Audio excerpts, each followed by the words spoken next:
Siri zinaendelea kufichuka kuhusiana na huyu mdada ambaye alihutubia taifa baada ya kundi la vijana ama kundi la waumini wa Kikatoliki ambao waliungana kwa ajili ya kwenda kumshtaki Padre Kitima. Sasa kuna siri ambazo bado zinazidi kuvuja kuhusiana na huyu mdada ambaye sasa hivi inasemekana kwamba ni kiongozi, ni kada kindakindaki kabisa wa Chama cha Mapinduzi CCM, lakini pia tukiachilia mbali yeye kuwa kada, unaambia kwamba ni kiongozi wa CCM Temeke. Sasa kuna mdau ambao ameingia na kufukua makaburi, moja kati ya interview ambayo ama mjadala ambao alikuwa anaufanya kipindi cha kampeni. Unamwona kabisa akasimama pale na nguo yake ya kijani ambayo ni nembo ya CCM, lakini pia anaonekana kabisa kwamba kutoa maelekezo kwa vijana wenzake katika mahojiano ambayo alikuwa anafanya na kituo cha ITV.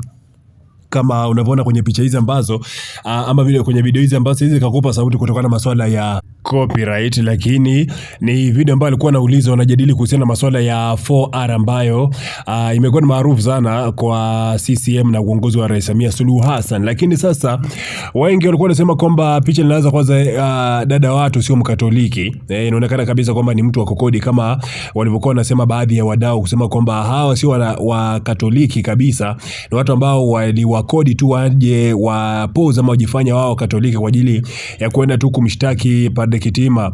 Lakini pia kuna watu ambao walikuwa wanasema kwamba ni mchakato mwingine sana wa CCM kuweza kuwatoa Tanzania kwenye reli, na wengi walikuwa na hoji kwamba kama ilikuwa maandamano, mbona hawajapewa kibali na serikali ama hawajapewa kibali na jeshi la polisi? Waliamka tu asubuhi na wakaingia kwa ajili ya kuandamana, kufanya maandamano ya amani. Lakini ingekuwa ni wadau wengine ambao wameomba ruhusa ama wamejitokeza tu kuingia mtaani kwa ajili ya maandamano, basi wangezuiliwa vibaya sana. Lakini sasa walikuwa na hoji kwamba inakuwaje kuhusiana na hawa hawajazuiliwa kufanya maandamano yao. Lakini pia rais wa TLS, Tanganyika Law Society, ambaye julikana kama Boniface Mwabukusi, alikuwa pia ametoa mtazamo wake kusema kwamba ukiona hao wanafanya maandamano bila kuzuiliwa na jeshi la polisi, basi jiulize mara mbili kwa nini inakuwa hivi.